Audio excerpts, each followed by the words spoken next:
Welcome to the 222nd Army Battalion, to B Company, where they rake together all the leftovers and troublemakers deemed expendable by the Army. Hey there everyone, this is Ray Carcillo for Classic Game Room, and today we are going to look at Battlefield Bad Company for the Xbox 360. I hope those are raw guns. It's a beautiful sound either way. Isn't that most? Typical. Drink your wine and sweets. It's about time we got some action. Look at the When you screw up in the Army, I mean really screw up, what do you think happens to you? Quite simply, you become cannon fodder. And that's exactly what it means to be a member of Bad Company. Inserted into military situations even before Special Ops, Bad Company is sent in to help weaken an opposition's forces. Since the Special Ops are expensive and difficult to train, so we want as many of those guys coming home back to the good old US of A as possible. And so when your character, Preston Marlowe, crashes a helicopter into a general's limo, he knows it isn't looking good for him when he gets his transfer papers. Partnered with Terrence Sweetwater, a computer hacker with a dry sense of humor, George Hags Haggard, pyromaniac extraordinaire, and Samuel Sarge Redford, who is just trying to get out of the Army as fast as possible, Preston knows his life expectancy just dropped drastically.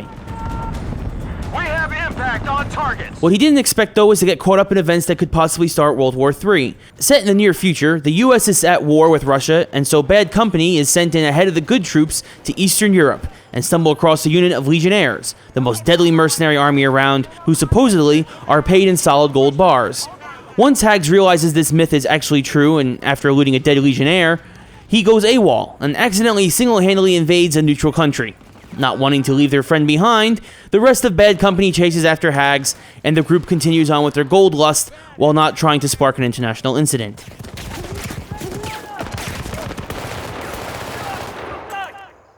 It's hard to explain just how fun Bad Company is. A solid first-person shooter experience bolstered by some great, witty banter amongst the group helps keep what could be some repetitive level design from being dull for very long. I can tell you that's right. It's coming from the barn. Oh, crap! Aside from this repetition of missions and level layout, Bad Company is a gorgeous-looking game with some awesome destructible environments that give the game a much greater sense of realism than most any shooter before it. Seeing a rocket actually take out the corner of a building so that you can see the soldiers inside, or blowing up a tower's foundation with a grenade launcher to eliminate a pesky sniper, is just the beginning of what new strategies you can come up with due to this feature.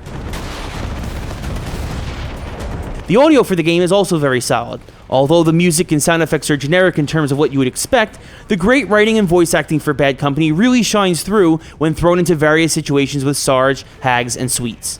Along with the destructible environments, Bad Company features a huge amount of collectibles, ranging from mercenary gold bars to a bevy of different guns and weapons that you need to collect across the levels in order to unlock them in multiplayer mode. And this gives the 10-hour single-player campaign some needed replay value, even if it seemed like a cheap way to get you back to the campaign and to throw in some cheap achievements. What really brought you back to this game, though, before the sequel was released, was the multiplayer. Including the return of the heavily requested Conquest mode from previous Battlefield games, the multiplayer can support up to 24 players at once, and also features the Gold Rush mode, that is really just a variation on the Attackers versus Defenders mode. The best part of the multiplayer, though, was when you meleeed opponents. You could actually collect their dog tags and have constant proof of what gamers you just pwned in online combat.